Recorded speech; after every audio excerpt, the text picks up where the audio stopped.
অ্যাডাব নরসিংদী জেলা শাখার উদ্যোগে স্থানীয় এনজিও প্রতিনিধিদের রিসোর্স মোবিলাইজেশন বিষয়ক কর্মশালা অনুষ্ঠিত হয়।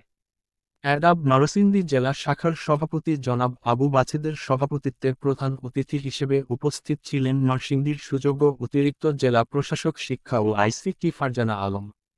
অ্যাডাব নরসিংদী শাখার সম্পাদক জনাব মোহাম্মদ মতিউর রহমান জাকির এর সঞ্চালনায় বিশেষ অতিথি হিসেবে বক্তব্য রাখেন অ্যাডাব কেন্দ্রীয় অফিসের প্রোগ্রাম ডিরেক্টর কাউসার আলম কনক, বিডিএস নির্বাহীর পরিচালক জনাব মোহাম্মদ শাহজাহান, উষার নির্বাহীর পরিচালক জনাব জসিম উদ্দিন আহমেদ জাহাঙ্গীর, বিভাগীয় কোঅর্ডিনেটর বাবুল আক্তার প্রমুখ।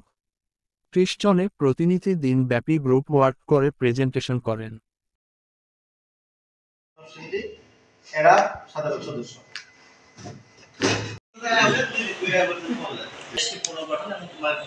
মানুষকে সহায়তা করার জন্য তাদের কার্যক্রম শুরু করে।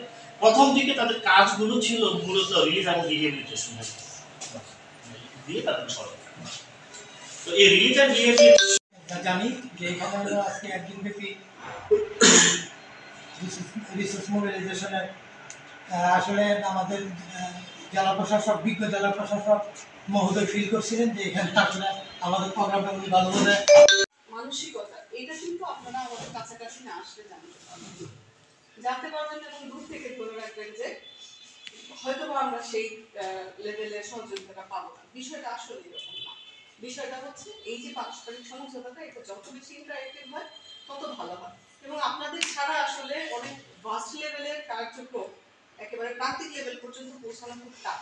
যেমন প্রতিবন্ধী নিয়ে যারা কাজ করেন আমি ওনাদেরকে দেখেছি যে ধরেন সরকারি লেভেলে আমরা কিন্তু বুঝতে পারি না এবং উপজেলা লেভেলে অ্যাডমিনিস্ট্রেটিভ হেড হিসেবে যেহেতু আমাদের কাজ করার সুযোগ হয় অনেক ক্ষেত্রে দেখা গেছে সরি টু সে এনজিওরা কিন্তু অনেক সময় একটু কিছু এনজিও যেগুলো আপনার অনেক নাম না একটু পালিয়ে বেড়ায়। সামহাও যদি আমাদের এই প্ল্যাটফর্মে আমাদের যে এজেন্ডাগুলো সেগুলো বাস্তবায়নের জন্য তাদের সহযোগিতা করেছি দে আর ভেরি মাচ অ্যাক্টিভ এবং I am impressed. That's why আপনার এই যে পারস্পরিক আন্ডারস্ট্যান্ডিং এর জায়গাগুলো এগুলো ক্লিয়ার থাকলে অনেক ক্ষেত্রেই আমাদের সহযোগিতাটা কিন্তু আমরা মানে